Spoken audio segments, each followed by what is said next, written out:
ഗുരുർബ്രഹ്മ ഗുരുർവിഷ്ണു ഗുരുദേവോ മഹേശ്വര ഗുരു സാക്ഷാത് പരം ബ്രഹ്മ തസ്മൈ ശ്രീ ഗുരവേ നമഃ. വർക്കലേശ്വരി ശാരദേ പാഹി മാം, ശിവഗിരീശ്വരി ശാരദേ പാഹി മാം, വർക്കലേശ്വരി ശാരദേ പാഹി മാം, തമ്പുരാട്ടി സരസ്വതി പാഹി മാം. ഗുരുദേവ പാതാരവിന്ദങ്ങളിൽ സാഷ്ടാംഗ പ്രണാമം. ശ്രീ ഗുരുവും ശ്രീ ശാരദയും കുടുംബത്തിലെ ബഹുമാന്യ ഗുരുക്കന്മാരെ, coordinator Shri Anilji, admin panel അംഗങ്ങളെ, എൻ്റെ സ്നേഹം നിറഞ്ഞ സഹപഠിതാക്കളെ, കൊച്ചുമക്കളെ, ഏവർക്കും എൻ്റെ വിനീതമായ നമസ്കാരം. നമ്മുടെ കുടുംബത്തിൽ മേടമാസത്തിലെ തിരുചതയം മുതൽ സമാരംഭം കുറിച്ച 100 ദിന പൂജാ സമർപ്പണത്തിൽ ശിവകുടുംബകം സീസൺ 2-വിൽ കോലതീരശസ്തവം ശ്ലോകം 4 കൃതി പഠനാർത്ഥം ഗുരുദേവ കൃപയാൽ അടിയനും ലഭിച്ചിരിക്കുന്നു. കോലതീരശസ്തവത്തിൻ്റെ ആമുഖം എന്താണെന്നുള്ളത് ശ്ലോകം 1-ൽ വിശദമായി അവതരിപ്പിച്ചിട്ടുള്ളതിനാൽ നേരെ നമുക്ക്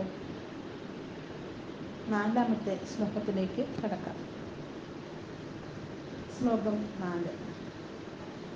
ഈ ലോചനമാതീന്ദ്രിയമേതെങ്കിലുമൊന്നിങ് ആലോചന കൂടാതപദത്തിങ്കലണഞ്ഞാൻ ആലാക്കിനുടൻ സന്മതി തോന്നിക്കുകനിക്കൻ കോലത്തുകര കോവിലിൽ വാഴും പരമേശൻ.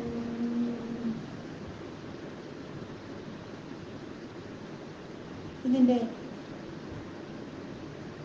അർത്ഥം എന്നത് എന്താണെന്ന് ഒറ്റ വാക്കിൽ പറഞ്ഞു കഴിഞ്ഞെന്നാൽ, കോലത്തുകര കോവിലിൽ വാണരുളുന്ന എൻ്റെ പരമേശ, കണ്ണു തുടങ്ങിയ ഈ 5 ജ്ഞാനേന്ദ്രിയങ്ങളിൽ ഏതെങ്കിലും ഒന്ന് വിവേകമില്ലാതെ തെറ്റായ വഴിക്ക് പോകാനിടയായാൽ ആ നിമിഷത്തിൽ തന്നെ സദ്വസ്തു ആയിരിക്കുന്ന നിന്നെക്കുറിച്ചുള്ള ബോധം ഉണ്ടായി ഇന്ദ്രിയങ്ങൾ അബദ്ധത്തിൽ നിന്നു പിന്തിരിയാൻ ഇടയാക്കണമേ എന്നാണ് 4-ാമത്തെ ശ്ലോകത്തിലെ അർത്ഥം. എനിക്ക് പരബോധമുണ്ടാകുന്നത് പ്രഥമവും പ്രധാനവുമായി വേണ്ടത് ആലസ്യമില്ലാതായി തീരുകയാണ്. അറിവിന് സ്വച്ഛത നഷ്ടപ്പെട്ട് ആലസ്യമുണ്ടാകുന്നത് ഇന്ദ്രിയ വിഷയങ്ങളിലുള്ള താല്പര്യം മൂലമാണ്. ഇന്ദ്രിയങ്ങളുടെ സ്വഭാവമാണ് അതാതിൻ്റെ വിഷയവുമായി ചേരുക എന്നത്. ഒരിന്ദ്രിയം അതിൻ്റെ വിഷയവുമായി ചേരുമ്പോൾ ഇന്ദ്രിയ ജ്ഞാനമുണ്ടാകുന്നു. അത് ഇഷ്ടമോ അനിഷ്ടമോ രണ്ടുമല്ലാത്ത ഉദാസീനതയോ നമ്മിലുണ്ടാക്കുകയും ചെയ്യും.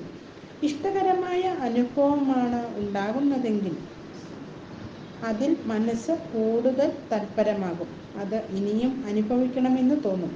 അനിഷ്ടകരമായ അനുഭവമാണ് ഉണ്ടാകുന്നതെങ്കിൽ അത് ഒഴിവാക്കാനും കഴിയുമെങ്കിൽ അതിനെ ഇഷ്ടകരമാക്കി മാറ്റാനും ശ്രമിക്കും.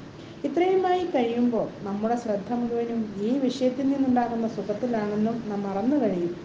നമ്മളെ ആ ഭോഗ്യ വിഷയം വലിച്ചെടുത്തുകൊണ്ട് പോവുകയാണെന്നത് നാം അറിയുകയില്ല. ഇങ്ങനെ നമ്മിൽ എന്ത് സംഭവിക്കുന്നു എന്നറിയാതെയാണ് നമ്മിൽ മിക്കവരും ജീവിക്കുന്നത്. ഇത്തരത്തിൽ നാം അറിയാതെ നമ്മുടെ ഇന്ദ്രിയങ്ങൾ നമ്മെ വലിച്ചുകൊണ്ടു പോകുമ്പോൾ ഇന്ദ്രിയം അബദ്ധത്തിൽ കൂടിയാണ് പോകുന്നത്. ഈ അബദ്ധത്തിൽ നിന്ന് ഇന്ദ്രിയങ്ങളെ രക്ഷിക്കണം, നമ്മയും രക്ഷിക്കണം. അതിന് സഹായിക്കുന്നത് വിവേകമാണ്. അതുതന്നെയാണ് ഇവിടെ പറഞ്ഞിരിക്കുന്ന ആലോചന. വിവേകമുണ്ടാകുമ്പോൾ നമുക്ക് എന്താണ് വേണ്ടത്, വേണ്ടാത്തത് എന്ത് എന്ന് തീരുമാനിക്കുവാൻ സാധിക്കും. ആ തീരുമാനം നടപ്പിൽ വരുത്താനുള്ള ഇച്ഛാശക്തിയും ഒപ്പമുണ്ടാകണം. അബദ്ധത്തിലേക്ക് ഇന്ദ്രിയങ്ങൾ പോകുമ്പോൾ വിവേകപൂർവം അവയെ പിന്തിരിപ്പിക്കുന്ന സ്വഭാവം ഉറയ്ക്കണം. ഈ സ്വഭാവത്തെയാണ് ദമം എന്ന് വിളിച്ചു പോരുന്നത്. ഈ സ്വഭാവമുള്ളവരെ ദാന്തന്മാരെന്നും വിളിക്കും. സുഖവിഷയങ്ങളെപ്പറ്റി മനസ്സിലുണ്ടാകുന്ന സങ്കല്പം നമ്മെ കാറ്റിൽപ്പെട്ട വള്ളത്തെ എന്ന പോലെ വലിച്ചെടുത്തുകൊണ്ട് പോകുന്നു. ഇവിടെ നമ്മൾ എന്തിനെയാണ് അടക്കി നിർത്തേണ്ടത്? മനസ്സിനെ ഇത്തരത്തിൽ അടക്കി നിർത്തുന്ന സ്വഭാവമാണ് ശമം.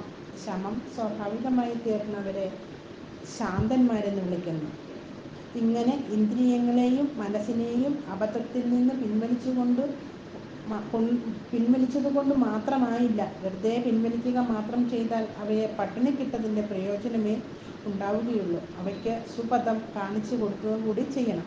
ആ സുപഥം ജീവിതത്തിൻ്റെ പരമ ലക്ഷ്യമെന്തെന്ന് വിവേകപൂർവം തീരുമാനിച്ച് അത് സാക്ഷാത്കരിക്കുന്നതിൽ ഇന്ദ്രിയങ്ങളും മനസ്സും ഉൾപ്പെടെയുള്ള എല്ലാറ്റിൻ്റെയും വൃത്തികളെ ഏകമുഖമാക്കി നിർത്തുകയും ചെയ്യണം.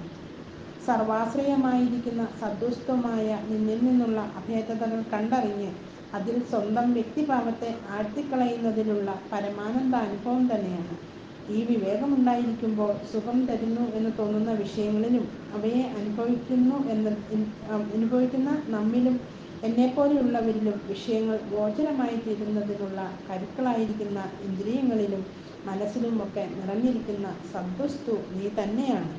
അപ്പോൾ ഇന്ദ്രിയങ്ങൾ അതിൻ്റെ വിഷയങ്ങളിൽ കയറിയിറങ്ങുമ്പോൾ അതിൽ നിന്റെ ലീലയെ മാത്രമേ കാണുന്നുള്ളൂ. അങ്ങനെ കാണുന്നതിനെയാണ് സന്മതി തോന്നുക എന്ന് നമ്മൾ പറയുന്നത്. ആധ്യാത്മിക സാധനയ്ക്ക് ഇവിടെ 2 മുഖങ്ങളാണുള്ളത്.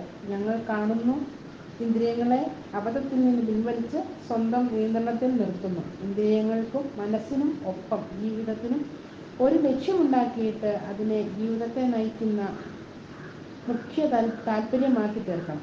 ആ പരമലക്ഷ്യം നീ തന്നെയാണെന്ന് മനസ്സിലാക്കുകയും ചെയ്യണം. ഭഗവത്ഗീതയിൽ പറയുന്നു, താനി സർവാണി സംയമ്യ യുക്ത ആസീത മത്പര. അതായത് ഇന്ദ്രിയങ്ങളെ സംയമനം ചെയ്തിട്ട് എന്നെ തന്നെ പരമലക്ഷ്യമായി കണ്ടുകൊണ്ട് യോഗയുക്തന്മാരായിരിക്കുക. ഗീതയിൽ പറയുന്ന മത്പരൻ തന്നെയാണ് ഇവിടെ പറയുന്ന സന്മതി. പരമേശ, ഇത്തരത്തിൽ ആലസ്യത്തിൽ നിന്ന് രക്ഷപ്പെട്ട് പരബോധമുണ്ടാകുന്നത് എൻ്റെ മിടുക്കുകൊണ്ട് നടക്കുന്നതല്ല. ആലസ്യത്തിൽ കിടക്കുന്ന എനിക്ക് ഇങ്ങനെ സന്മതിയോടുകൂടിയ ഒരു ജീവിതമുണ്ടെന്ന് പോലും അറിഞ്ഞുകൂടാ. നീ ഒരുവൻ്റെ കൃപ കൊണ്ട് മാത്രമേ ആ വഴിക്ക് ശ്രദ്ധ തിരിയാനുള്ള അവസരം ജീവിതത്തിൽ ഉണ്ടാവുകയുള്ളൂ. ജ്ഞാനേന്ദ്രിയങ്ങൾ വഴിതെറ്റിക്കാതിരിക്കണം എന്നാണ് ഈ 4-ാമത്തെ ശ്ലോകത്തിലൂടെ ഗുരുദേവൻ നമുക്ക് പറഞ്ഞു തരുന്നത്. എൻ്റെ ഈ ചെറിയ അവലോകനം പൂജാമലരുകളായി ഗുരുദേവ പാതാരവിന്ദങ്ങളിൽ സമർപ്പിച്ചുകൊണ്ടും അറിവിൻ്റെ ദേവതയായ ശാരദാമ്മയെ സ്തുതിച്ചുകൊണ്ടും നിർത്തുന്നു. നന്ദി, നമസ്കാരം. ഗുരുധർമ്മം വിജയിക്കട്ടെ.